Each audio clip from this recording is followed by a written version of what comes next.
Africa was fun, but we're here today in Lagos, Nigeria, and we are at Landmark Towers, which is, of course, a mixed-use development here in Lagos. We're trying to understand this idea of mixed-use development a little better.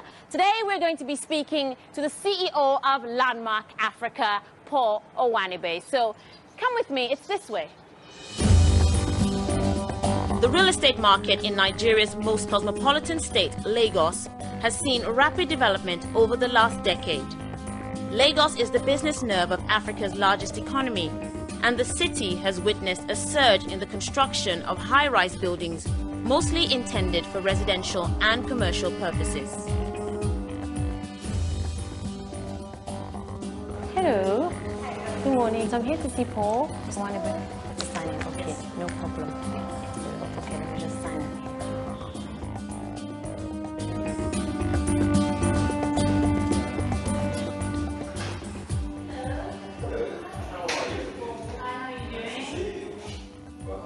Thank you very much. Really lovely apartment you have here. Thank you very much. So tell us a little bit about it. Well, three things. I've got three passions, and they're all represented here. My family, you can see all the pictures all over, my two kids and my dear wife. A landmark, yes. Our theme, live, work, place. I live here, I work downstairs, and I play out there, which we're going out. And then the third thing is Arsenal. And you can see quite a few things. I can see a few things. I saw one just before we walked in, actually. Yes, that was an old trophy. Great, great. So we're going to be finding out a little bit more about you. So where do we start? I think I want to go outside, because that view is just stunning, to die for. Stunning. Please, this way. Thank you. Stunning.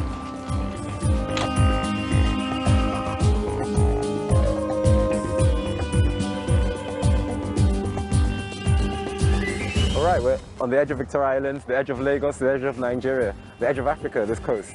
That's Landmark Village. We call this Landmark Drive. So we acquired this about 10 years ago. That's Landmark Village, the Hard Rock Cafe, the Shuri restaurant, a couple of residential buildings coming up, a 5-star hotel coming up, and a couple of office blocks coming up. Nice. Bay brought home the live, work, play concept. He identified a gap in the property market in Lagos and took steps to replicate what he saw in sophisticated cities around the world. I want to hear the story behind Landmark. So where did this idea come from, to create this Africa-focused real estate company? Well, so I suppose the Landmark story started, what, 20 years ago? 20 odd years ago. We started in London in England, and we basically ran serviced offices and property consulting businesses across Europe, America, and some parts of Southeast Asia. Now, being African and having schooled in Africa, but I lived the majority of my life abroad, I came to Africa quite often. And the big difference between, say, Europe and Africa was people tended to do things in the same sort of place in Europe, and in Africa everything seemed so far away. And as Africa became a more sort of serious investment destination, organizations turned up in Africa. They built their homes in a compound somewhere far away, offices in a compound, security transporting them in between. So this whole obsession with security. And because of that, things were all over the place. So having come into Africa sort of 6-7 years after starting Landmark, running the serviced offices, we realized there was a huge opportunity to sort of replicate what you see in sort of major international cities, the Londons, New Yorks, Parises of the world. And we thought our solution to that was this live, work and play phenomenon. So that's the short story. Live, work and play. So tell me about that concept. So live, work and play, it's that idea of going to work in the same place as where you live, and spend your leisure time. And that sort of, I think it has very strong sort of lifestyle and commercial attractions. It keeps you away from traffic, it keeps you away from security issues, it allows you to sort of rationalize your time. We were talking before the program started, I've never lived more than five minutes away from where I've worked. For the first time in my life, I now live a few staircases away from where I work. Let's talk a little bit about some of your projects. We know that Landmark Towers is one. So Landmark Towers, so we're property developers, as you know, so we're building owners, and we specialize effectively in creating property all the way from the acquisition of the land to the management of the building. But it's all about the property, the bricks and mortar. What we're not specialists in is operations. So what we try to do when we build our buildings is look for what we feel are the best operators in the business in any environment. So fast forward straight to where we are now. So we call this the Landmark. It's managed by Amara Suites. We looked around Lagos and we thought, who provides sort of international standard operations to multinational corporates in Lagos? And there are not that many names out there that sort of met that benchmark. And Amara was by head and shoulders the best. So we partnered with Amara, and here we are. That passion led to the creation of this mixed-use commercial development in the heart of Victoria Island in Lagos, housing offices, a boutique hotel, restaurant, and a leisure centre. It took quite a few years to bring it to construction, and it's about a year old now, and it is a true mixed-use building. The live-work-play concept creates destinations that have strong commercial and lifestyle attractions, and when it comes to business and profit, it has proven to be a winner. For me, there are two things I look out for. One is service, and the other is money. So in terms of benefits, it has very strong financial attractions, but extremely strong customer service and demand attractions as well.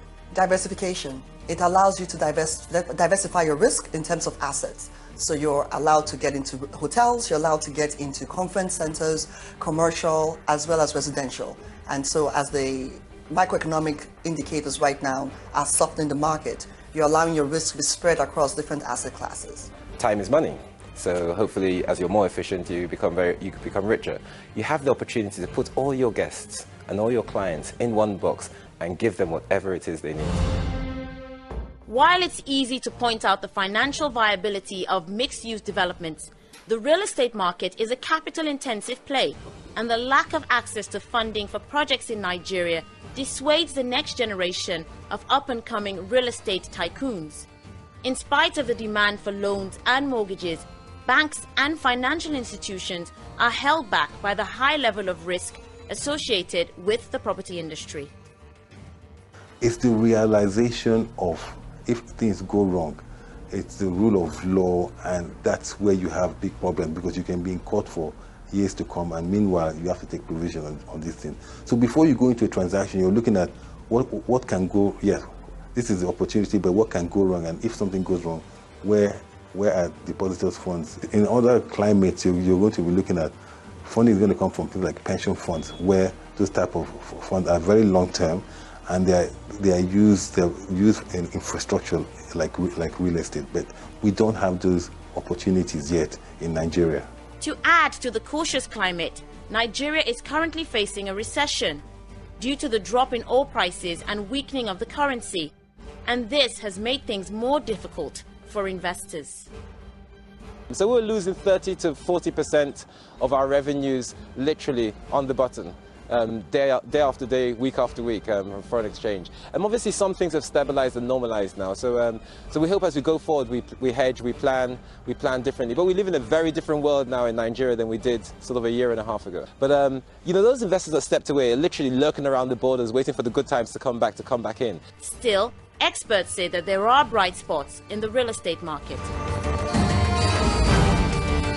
In the midst of challenges, there are opportunities, and there are some unique opportunities that could come in, either in different types of asset classes, in the locations that you may want to consider, and even JV opportunities, and even opportunities to buy from investors or developers that have ongoing challenges and we're willing to partner with investors for their project. We do know that investors are interested in coming into the market, but because of the uncertainty around the market, they're more or less at a wait-and-see position. When it comes to prospects, the mixed-use proposition is one that seems to be a better fit for banks, providing a buffer against uncertainties.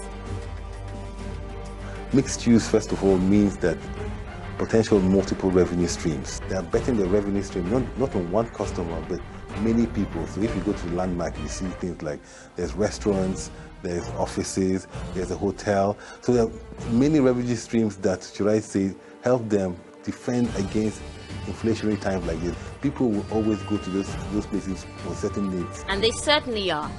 Just next door, along the Atlantic Ocean waterfront, is another mixed-use development, also under the Landmark umbrella. This is a new site, obviously, so I guess you're going to tell us about this. Absolutely, absolutely. Well, Joe is our development manager, so the dreams that are going to be delivered is Joe's responsibility. Mercy is one of our operations people, and she's advising Joe from an operational and a use angle of this development. So, hi guys, it's nice to meet you. Pleasure to meet you. Hi. Hi. You're right now standing in the middle of our landmark Village Phase C part of our project. This part of the site is around 25,000 square meters. And it has a few different uses. One being a hotel building, approximately 260 keys, combination of hotels and extended stay, as well as 2 high-rise residential buildings, close to 100 units, as well as retail that combines and really attaches to the 2 residential buildings. So you have a little bit of everything here, which goes with our landmark village development. The development as a whole has about 7 different uses. 3 of the uses are here, and they all combine to have a very efficient, very flexible, and very user-friendly live, work, play theme, which is part of our landmark core. So I know you just mentioned that you're building a hotel, a hospitality business here, and a lot of people that I speak to, investors in this space, they tend to talk about how this is a very difficult time to be doing business in the hospitality space. Some say that now is not the time at all for foreign investors to be looking. I know obviously you're trying to attract foreign investors to come and take up this new building that you have here, and many say this is a very bad time. So I guess my question is, why would you think of doing this now? first and foremost is we've raised most of our finance, and we've got strong connections with international investors that are very interested in this part of the world and in this industry and in this market sphere. So at the end of the day, we're one of very few institutional developers in Nigeria. So I would like to believe we know what we're doing. Yes? The second is construction takes a long time. As you can see, we're at the very early stages of it. Yes? Yeah. And the best time to build is when you talk about the market like this, because it takes 2 to 3 years to build, and by the time you come onto the market should have recovered. And Lagos is a mega city. Yeah. So there are 25, 28, 22 million people, depending on what numbers you read, but there are a lot of people in Lagos, and there are a lot of investors. Lagos is becoming a better investment destination, and hotels, people don't come here, spend 3 months and build a house. People come here and stay in hotels, and there are really insufficient number of hotel rooms in Lagos when you compare it to other megacities in the world. Landmark Village draws in over 6,000 people every single week, enticed by the fun, entertainment and festivities hosted in its convention center, one of the largest in the city of Lagos. We feel that in a city like Lagos that has so much vibe and so much buzz, yes, there should just be more than single family dwellings, offices and leisure centers. The idea here is to create everything, bring everything to one spot and create a destination environment. Equally appealing are the internationally branded restaurant chains on site, changing the face of the Lagos nightlife. On a whole, I would say on a weekly basis, I do get close to, I would say 4,000 to 5,000 people coming inside the cafe, and in a monthly basis I would say 18 to 20,000.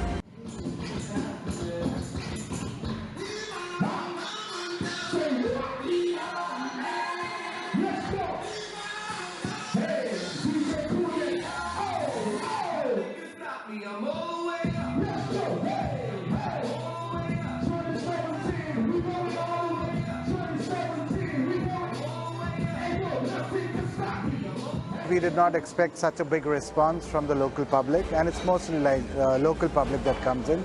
We do have an expat population, but I would say that the locals are the ones who are really enjoying the flavors and the taste of Hard Rock Cafe in Lagos. For Paul and his team, the journey to success has been an expensive but fulfilling one. We have spent probably over $100 million already on some of the things we've done. And that money has literally gone into the hands of individuals and supply organizations. And there's probably another $200 to $300 million to spend literally on this site we're standing on now. Behind me, where I stand here right now, there'll be a 21-story building standing here in 3 years' time. Come and interview me in 3 years' time. We look forward to it. Cape Town, South Africa. Lagos, Nigeria. 2 cities in Africa's top 2 economies, bringing together the places we live and work to create the right formula for success in the property world.